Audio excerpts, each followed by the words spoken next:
Heyo, this is 𝓨𝓲𝓵𝓽𝓼, and welcome back to our adventures here in Saltsea Chronicles, a game by the same producers as 𝓨𝓲𝓵𝓼𝓮𝓪. In this one, we are a crew trying to find their lost captain. We are going to try and see what we can get ourselves into. This is the captain's house on this island, and this is our boat, I think, and we're just gonna run around and try to see what happened to them and go from there. Our two crew members who went with us, since we could only take two, are Stu and Merle, I believe, and the rest of the crew are in here. So yeah, let's go ahead and dive in here and get to work trying to find out what's going on. So I think we're going to start with Maja's house, our captain. There's a lot of things to look at. Okay. To the bed. The bed looks freshly made, or has it not been slept in? Okay. Serious drawing. The strangest ship. A drawing of a majestic ship is pinned to Maja's wall. There's something uncanny about it. There's a lot of sails. Stu makes a sound of appreciation. Really? It's not to my taste. Imagine diving below on a twice moon-bright night. They both look closer. I think it's the sails. Something about the sails is wrong. Something about it, isn't it? Merle makes a quizzical noise. What is it, kitten? The sails. As though drawn on a different scale. Unusual color, too. But Maja was a superlative technical artist. She wouldn't make such a mistake. He turns away. Perhaps it is a metaphor. It's interesting.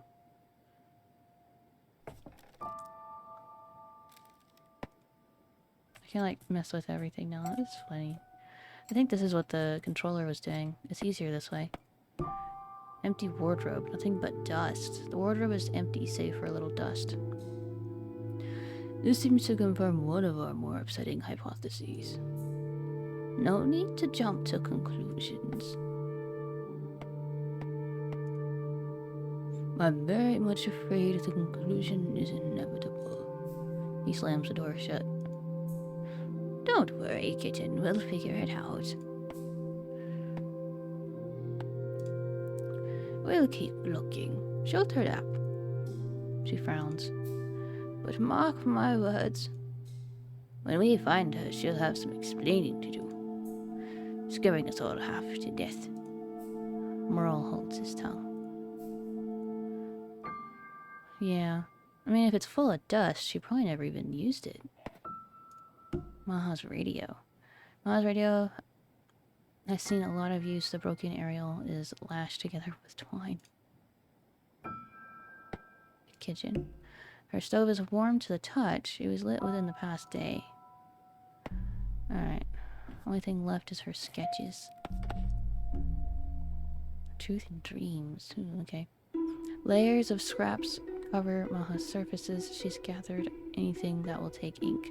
Drawings scribbled on offcuts of fabric, dried leaves, even a few pieces of precious paper.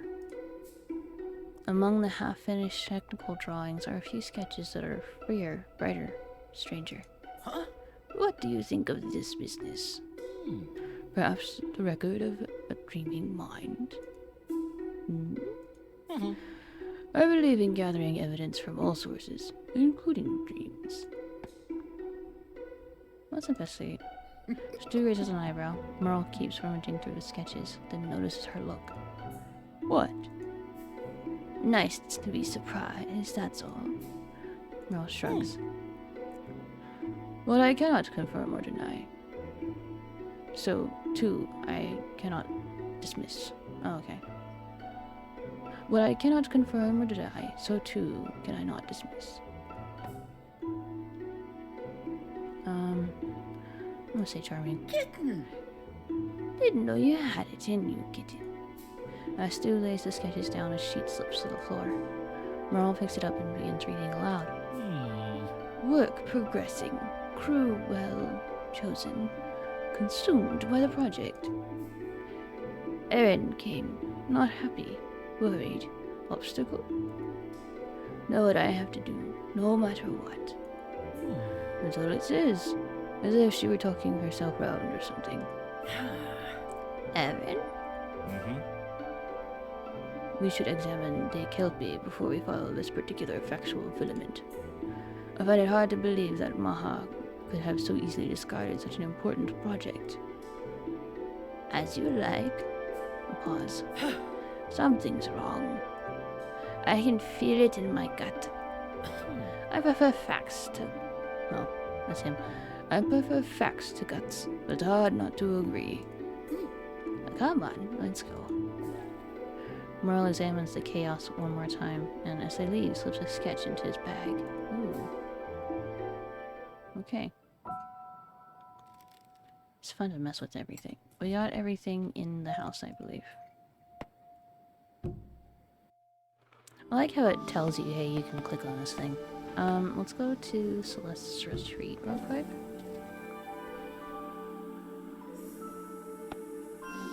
Lavender candles. Layer upon layer. Merle picks up a box of 𝓨𝓼𝓾𝓻 scented candles. He opens it and breathes in deeply.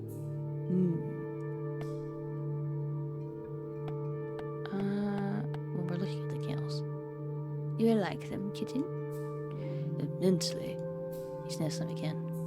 I don't think her locals quite appreciate the strength of the avian aroma it pervades. But here, Celeste. Aha! I knew it. I can matchmake. Go on, let me. Merle closes the box with a frown. That will not be necessary. Oh. The air is so still, so serene, even a whisper would break the spell. That's cute. Kitty. Celeste? The calm one. A delicious floral scent wafts around the hut. Stu gasps with delight. Always loved Celeste's retreat. So calm and clean. In the center of space, a figure meditates serenely on a mat. She hasn't moved at all. Greetings. Merle leans forward nervously. Hello? Oh, she can't. Yeah, she's away dream sailing. It's a method of navigating echoes of past, present, and future in the dreaming realm. Oh. What'd we get that's new? A Maja-less hut. Okay. And then Celeste's retreat. Okay, so she's dream sailing, which is basically saying that you can go through echoes in the dreaming realm. Okay. Stu notices the admiration in Merle's gaze. Lovely woman. Of waves. A rip in the sky. Stu chuckles. I'm simply impressed by the space. It's very impressive. Lost for words, I see. Stu winks. Merle clears his throat and lays his hand in Celeste's direction. We shall return once she has finished. Island beyond the fault. Also gives you the time to prepare an introduction, eh? Stu waggles her eyebrows comically. Stu, please. Merle steals another glance before they leave. That's cute. Look at the ashes. Could it be that only last night the crew were warm, cozy, and laughing around a fire together with Maja? Where is she? Let's go talk to the guard. Guard conversation. A tall, well-muscled islander is stationed in front of 𝓨𝓾𝓵𝓆, arms folded. She watches every move Merle and Stu make. Excuse me. The guard is silent. Lovely day. She does not move. Would you mind telling us what you're doing here? Not an expression crosses her face. You're very rude. Total silence. Ooh. Let's see if Merle takes a step towards the guard and clears his throat. There seems to have been a misunderstanding. This is our ship, but I get the collective custodianship is too typical for this island. But we have been renovating it for some weeks now, and we are now conducting an urgent investigation. I'm sure you understand. The guard does not move a muscle. Substitute. Listen, I know how it is. You've got a job to do. But we all need a little flexibility, a little give and take. I have a lovely pouch of dried night berries, for example. Night berries are a fat, sweet berry which can cause vivid and delightful dreams, favored by dream sailors. Winds and tides. This bag is heavy. Why don't we just leave it here? She puts down the bag and turns around. Look! A marten. How very distracting. She glances over her shoulder. I hope I don't lose anything while watching this very distracting bird. She turns around. The guard stands unmoved. Our efforts appear fruitless. We should move on. Okay then. Pull the hook. A gear for loading and unloading cargo squeaks rustily in the breeze. It hasn't been used in some time. Okay then. Well, apparently the guard is very rude. And not bribable. A vast bird-head-shaped crane was once painted in gaudy colors, now long since faded with the weather. Okay. Oh, I see it. Totem. Ņār totems line the path. The birds bring luck, they say. Just how much luck is unclear. Tree. The tree bends low in the stiff Ņārfi breeze. Its few thin branches bare against the sky. Ņārs. A pair of Ņārs peer curiously at passers-by from the rocky throne. Oh, the birds are Ņārs. Okay. Heavy lock. A heavy chain secures 𝓨𝓾𝓵𝓵 to the dock, clamped with a huge and elaborate padlock. Stu and Merle stare at it appalled. What's in the tides? Someone wishes to keep us from our ship. I knew they didn't like what we were doing, but these? It seems we have made an enemy. I suppose Maja's not the most popular here, but this is her home. There was an incident when she was younger. Some blame her, that's all I've heard. Even so, Maja's skills are essential to the island. Yes, that's why they let her back. Let us work on the ship even. They? Who's they? Ah, well, yes. I reckon we'll be needing Aaron. I don't believe I've met him. Not Maja's biggest fan. But he's got a lot of influence. She gestures at chain-bound 𝓨𝓾𝓵𝓵. He'll be in the gathering hall.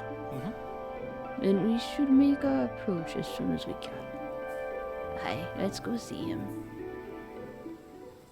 Alright. Don't know what's this way. A ripe smell rises from the marsh. Vicious as a 5-year-old compost heap. Okay. Bird poop mounds. Productive citizens. Merle, striding forward across the marsh, places his foot squarely in a large pile of ņār guano. Ņār, a small, well-oiled and fat gull with a striped orange beak and an extremely irritating call.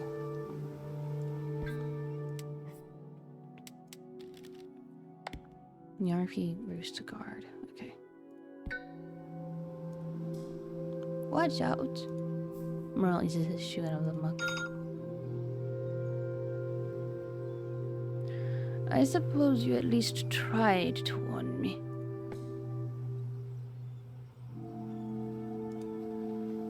Stu pats Merle's arm. Never mind.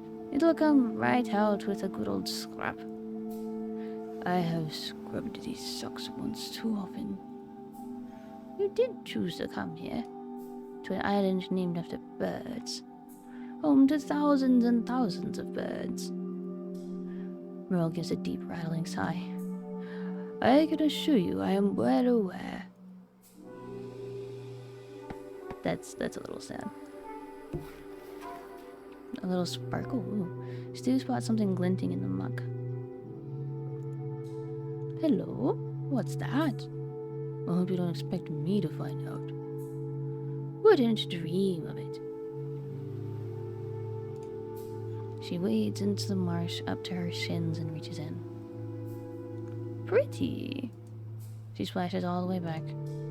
Don't splash.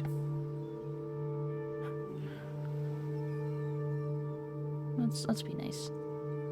Stu carefully picks her way out of the pool. I appreciate your consideration. Don't push your luck. Isn't the color just like Anya's eyes? Merle delicately picks up the sparkling item. Yes, very striking to those distracted by such things. Nevertheless, it's perfectly common. Let's hold on to it just in case it's important. Stu stuffs the grubby 𝓨𝓪 in her pocket. Someone always wants a pretty rock. Merle shrugs. Okay, so it wasn't important. I scared off some birds.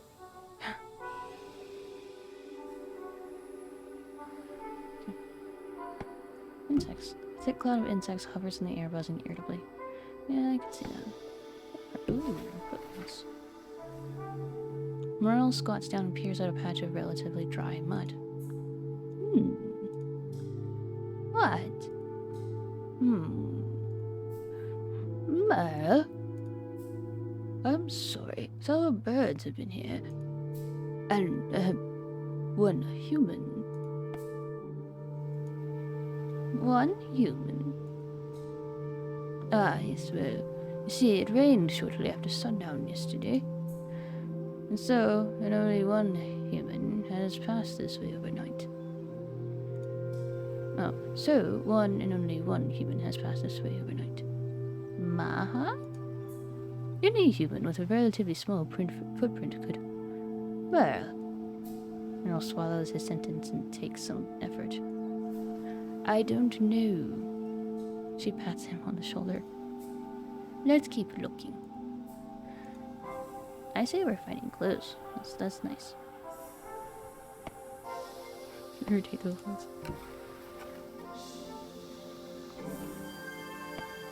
Okay. Still need to go on and do some things. What's this? The gathering hall? We need to go there.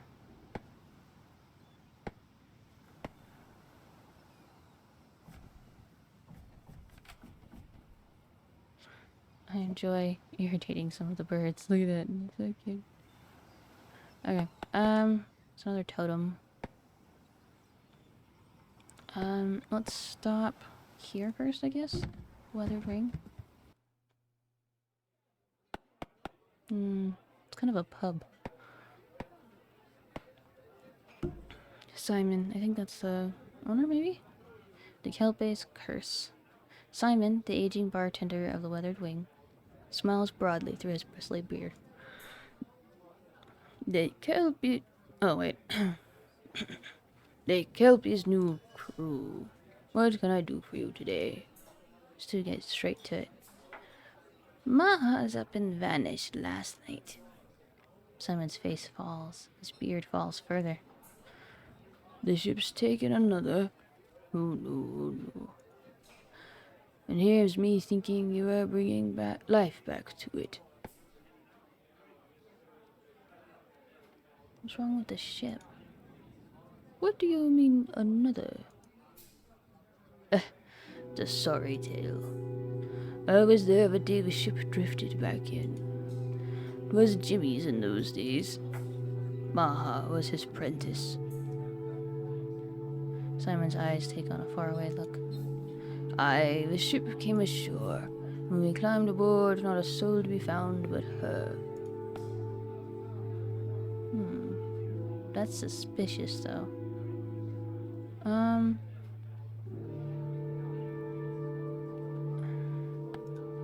Let's have him. The whole crew drowned?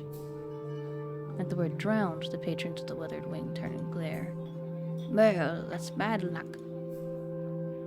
What? They were drowned? Several patrons push back their chairs and stand. Better watch your words, friend.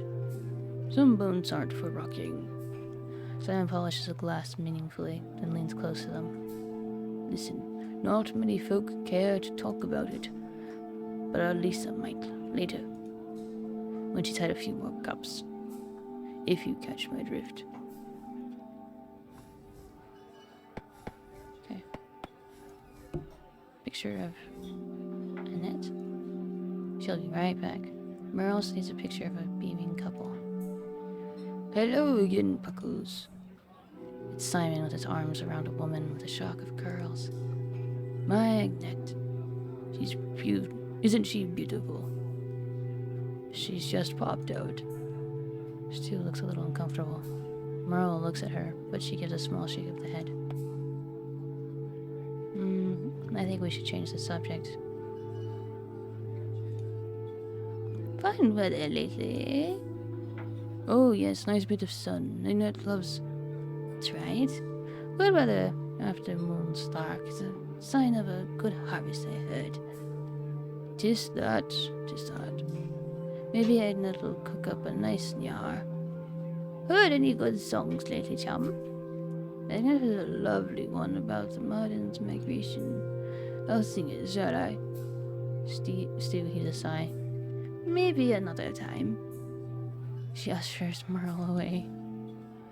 That's funny. I wonder what would have happened if we asked. Tuneful patron. Sing for the 𝓼𝓪. Around one of the tables, the islanders begin stamping their feet. Soon, they're banging the table in a pounding rhythm. Then one high, clear voice breaks out over the beat, singing. Oh, the 𝓼𝓪's a gift from the wind and leaves. The rest of the islanders call and reply, and the song sails on. Hey ha, sing for the 𝓼𝓪 in the hunger and the cold. This the 𝓼𝓪 that saves. Ha, hang, sing for the sea. Oh, I love this bit. Come on. Sing, hey ha, sing for the 𝓼𝓪. Sing, hey ha, sing for the 𝓼𝓪. The sound rattles around the rafters. Charming. Sketchy barfly. Ooh. Blow-ins. Merle spies a weathered-looking sailor near the bar and strides over confidently. Ahoy! Oh dear. Sailor studies his drink. Yes. We have need of your assistance. You blow-ins have had too much assistance. Play. Ben, you know me. We're after Maja. You seen her? Maja. Stirring up trouble, sheltering her blows in on the tide. Guides spell forgiveness. But some folk are best left on the outside, if you ask me. He takes a long drink. Is there a problem, chum? Your Maja, these blow-ins, that Nesco rusting up the island. If you were more hospitable, perhaps the island would thrive more than it currently appears to. And then you'd be able to hold on to great minds like Maja. The sailor slams his hands on the bar and wobbles dangerously on his stool. We look after our own. Always have. Jahrmeister will see us through. He falls off the stool. As Stu tries to help him up, he simply groans. He's just drunk. Good riddance to bad eggs, I say. Do the smell. And do you smell out in there? Storm spring. Mark my words. Still? The still bubbles with the wings seaweed brew. The sharp tang of salt isn't entirely unpleasant. Huh. Are they making their own alcohol out of this seaweed? Stairs. The Weathered Wings patrons have been known to roll down the ramps as sessions end. Okay. Singing patrons. The rising tides took the fields of home. Hey, sing for the sea, and the memories sank beneath the foam. Hey, sing for the 𝓨𝓵𝓼. Okay. That's not weird. Lisa, a sad-looking figure stands on the balcony looking pensive. Or perhaps she's just had enough of the singing. So we need to wait for her to have drunk more and maybe she'll tell us.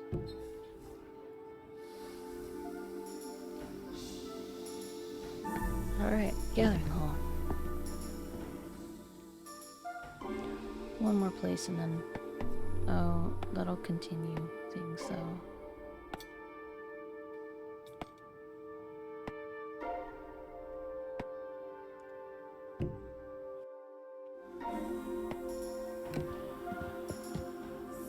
Goodness.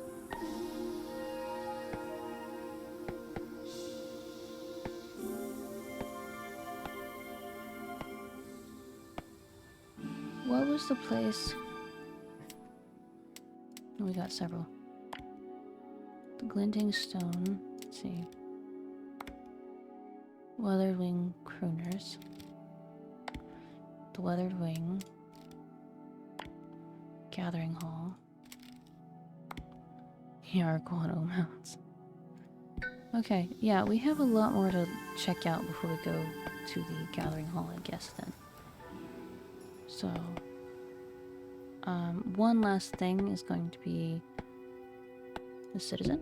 The figure is arranging feathers with single-minded purpose. Alright, let's go to the roast gull. It's delicious. Aniko is roasting several gulls. The atmosphere of the fat 𝓨𝓼 is pungent, even in the blustery air. Gull today, some of our best birds. You're a genius with the 𝓨𝓼, Nico. Here, give us a... We have an investigation to pursue. Merle examines the weathered oily creatures roasting on the spit. Unfortunately. Let's ask him about Maja. Stu gives the sizzling bird a sorrowful look. Merle, you'll be the death of me. Or at least my appetite. Nico, dear, have you seen Maja? We've lost wind of her. She may have been absconded. She's missing, anyhow. Aniko pauses. Her cleaver hovers over an ugly-looking root. Okay. She brings the cleaver down. No! Reason? Merle winces. Perhaps you saw something out of place last night? Any more sort of information would be most gratefully received. Nico lays the cleaver down and crosses her arms. She's always been like this. Always following her own interests. Always had something to prove and didn't mind who got hurt in the process. Oh, kitten. Nico frowns. If she matters to you, I'll help you find her. I hope it doesn't cost you too much. But I don't know where she is. She turns back to her shopping. Okay. Well, she answered. Menu. Choices aplenty. A board lists the delicacies of the island. Merle mumbles while reading it. Seed-crusted 𝓨𝓼 feet? They eat the feet.